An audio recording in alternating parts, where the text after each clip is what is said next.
Sam was murdered, and all that's left is to go after the killer. Some people think that Jason is the father. Your baby? You want to work with Carly? On what? Breaking up Drew and Willow. General Hospital latest update. Selena offers Cody a risky deal, while Drew assures Willow nothing will stop him from being with her. Carly brings Michael's messages, sparking tension. Lucy kicks off a deception meeting, and drama brews as Jen Sidwell's arrival threatens Port Charles's peace. Secrets, danger, and suspense unfold. Hello everyone, welcome to my channel. I hope everyone is having a wonderful day. After watching these videos, please hit the subscribe button and give this video a thumbs up. General Hospital, Michael's messages for Willow and Drew, Selena and Cody's risky business. General Hospital spoilers for Tuesday, February 4th, reveal that Selena Wu, Lydia Look, will have a proposition for Cody Bell, Josh Kelly. Although Cody should be wary of getting tangled up any further in Selena's web, she may make him an offer he can't refuse. Over with Lucy Co., Lynn Herring, she'll suggest getting the party started and will kick off a deception meeting. However, things could take a controversial turn if Jen Sidwell, Carlo Rota, joins that party since he's on the verge of stirring up drama as an investor. Meanwhile, Elizabeth Baldwin, Rebecca Herbst, will quiz Lucky Spencer, Jonathan Jackson, about whether he regrets letting Sidwell live. If Lucky hadn't stopped Jason Morgan, Steve Burton, from taking him out, there wouldn't be a Sidwell threat to worry about anymore. Nevertheless, Sidwell is now in Port Charles and could cause even more trouble. Isaiah Gannon, so Andy Wilson, will ask if Jordan Ashford, Tanisha Harper, is really looking to mess with someone like that, but she'll stand by her plan to get rid of Sidwell ASAP. Next, Felicia Scorpio, Christina Wagner, will join the list of people getting in Sasha Gilmore Corbin's, Sophia Madsen, baby daddy business, so Sasha may reiterate that everyone needs to back off. Sasha's going to have a meltdown by midweek, so Cody may be on the receiving end of her anger for spreading misinformation soon enough. Other General Hospital spoilers say Anna Devane, Finola Hughes, will warn Jocelyn Jacks, Eden McCoy, not to get in the way of the investigation before it even gets off the ground. Even so, Jocelyn will be willing to take matters into her own hands when it comes to seeking justice for Dex Heller, Evan Hofer, and Sam McCall, Kelly Monaco. Since the cops still haven't arrested Cyrus Renault, Jeff Kober, Jocelyn's going to have a problem with that and will do whatever it takes to bring him down herself. At the Quartermaine Gatehouse, Drew Quartermaine, Cameron Matheson, will show up and assure Willow Corinthos, Caitlin McMullen, that nothing could keep him from seeing her. General Hospital spoilers reveal that Carly Spencer, Laura Wright, will discover something on Tuesday's General Hospital episode, so she may interrupt Willow and Drew in a close moment. That could lead to some clashing before Carly ultimately delivers a couple of messages from Michael Corinthos, Chad Duell, one for Willow and one for Drew. Michael was apparently brought out of his medically induced coma and gave Carly some news to take home with her. While Carly reveals what Michael had to say, fans will also see Chris McKenna make his debut as a Jack Brennan recast.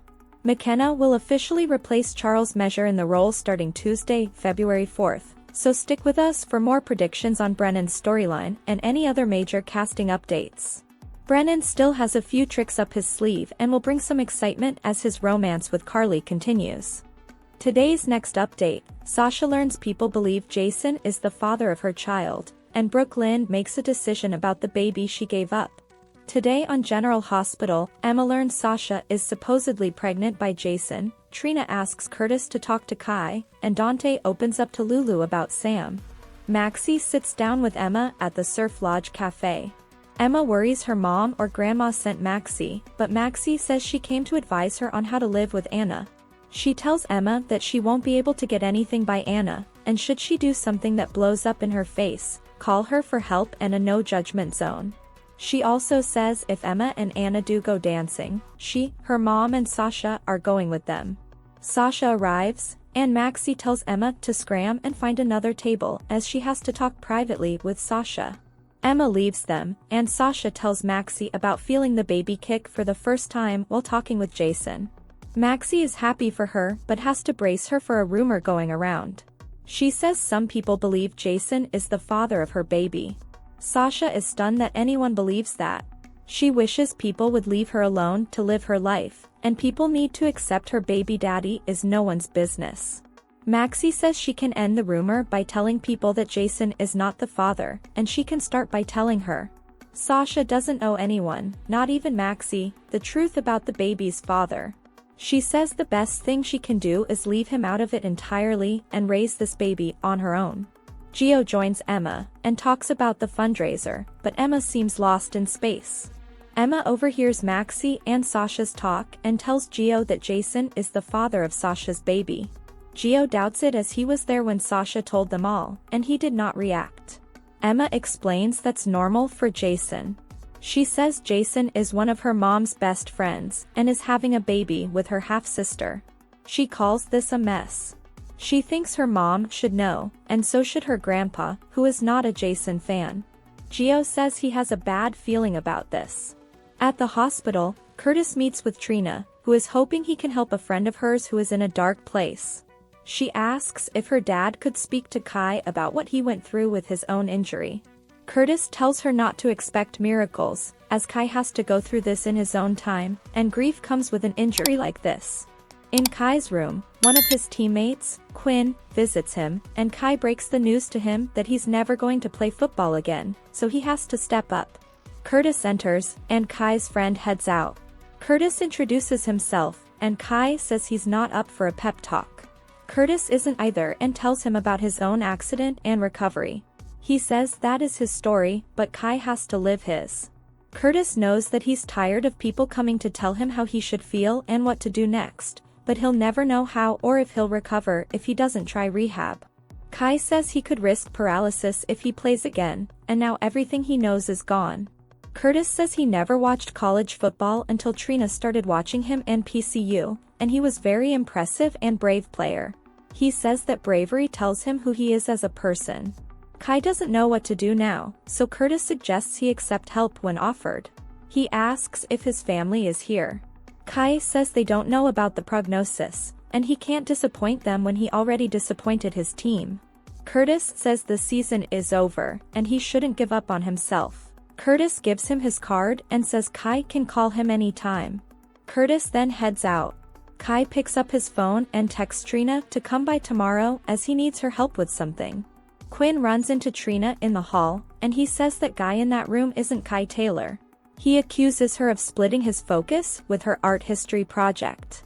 Trina tells him to check himself, as she didn't put Kai in the hospital, and putting the blame on something or someone won't help Kai move on with his life. Quinn yells that his future, and Kai's future, is football.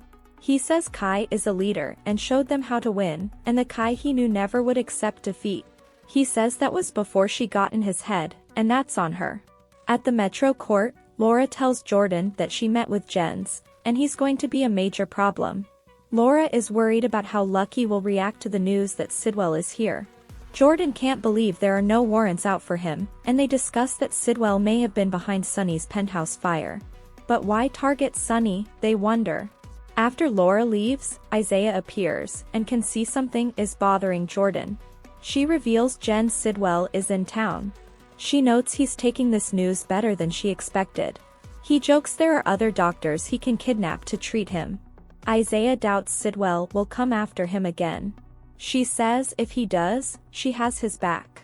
At Liz's place, she and Lucky are looking into mysterious deaths at Turning Woods.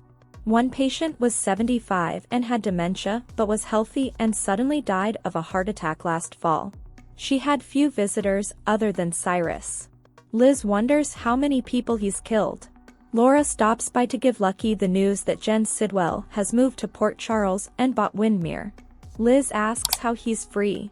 Lucky says the place he encountered Sidwell has no law, and nothing he did has ramifications here. Laura says Anna will be watching him, as will the WSB, and she wants her son to steer clear of Sidwell. Lucky says he will, and he can take care of himself. She hugs him. After Laura leaves, Liz asks Lucky about his ordeal with Sidwell. He says it is over and doesn't matter, but she can see it does by his expression. Lucky admits being that man's prisoner was hell. Lucky confesses something that he doesn't want others to know. He says Jason could have killed Sidwell, but he stopped him. If Jens picks up where he left off, he will have to live with the fact he could have stopped him. Sunny checks in on Alexis at her office. She assumes he heard about Sam, and Sunny confirms that Christina told him. Alexis cries that all she feels is pain, and she has to live with the fact that someone killed her daughter. Sunny embraces her as she cries on his shoulder. He lets her know that she never failed Sam and that losing a child is a different type of grief. He is here for her. Laura drops by, and Alexis asks if there are updates on Sam. She says there aren't, and Laura has come on another matter. Laura asks what Alexis knows about Jen Sidwell. Sunny asks why Laura wants to know about him. Laura explains he moved into Windmere, and Alexis is the Cassadine estate trustee. Alexis says the sale was complicated, went through a broker, and all she did was deliver records to him. Alexis asks why the questions about Jen's. Laura reveals he held Lucky prisoner, and Sunny adds he also almost killed Anna and Jason. Sunny has to head out to prepare for his trip, and he says goodbye to them. Laura tells Alexis that Anna has opened an investigation into Sam's murder, but she has no details yet. Alexis says she's going to focus on Sam's donation to Lulu, which was a gift of love. Outside Alexis' office, Sunny pops a heart pill. At the Quartermain stables, Lulu arrives looking for Cody but spots Dante and Brooklyn embracing. Brooklyn leaves them, and Dante assures his ex that wasn't what it looked like. She says he doesn't have to explain and asks how things are going with Sam's case. Dante reveals Anna won't let him help and ordered him to take a week off. Lulu says he needs time to grieve and there are no easy fixes. Dante says losing Sam was hard enough, and now he has to wrap his head around the fact that she was murdered. Lulu says she owes him an apology if it seems she took Sam's gift for granted, which she hasn't. He knows, and she is just the same stubborn Lulu they all loved. Lulu says he can talk to her about Sam. Dante wonders if he told Sam that he loved her enough, and thinks about how he was barely home the last weeks she was alive. Lulu knows it's because he was in the hospital with her. Dante says he doesn't know why he waited so long to propose to Sam. He thought they'd have a lifetime together but were engaged for less than 24 hours. He says he had planned to take the whole family to Florence when she recovered. He has no idea why he's telling Lulu this, as he shouldn't be. Lulu says she is happy he had a love like that and that Rocco got to share in it with the family they made. He assures her that he doesn't blame her, and he needs her to believe that. She thanks him for not blaming her, and for just talking to her. He thanks her for listening. Dante brings up Brooklyn and what she walked in on and says he was talking to her as it was easy to open up to her as she wasn't the reason he wasn't around for Sam the last few weeks. Lulu gets she can't be the person he talks to right now, but if that changes, he knows where to find her. She leaves him to be alone. Back at the Metro Court, Brooklyn meets with her mom. She tells her the news about Sam, and that now is not the time for Dante to learn about their baby. She feels this would push Dante over the edge. Plus, this child might now know they are adopted. She is also beginning to think that telling Chase may cause more heartache. Lois thinks that is a wise decision.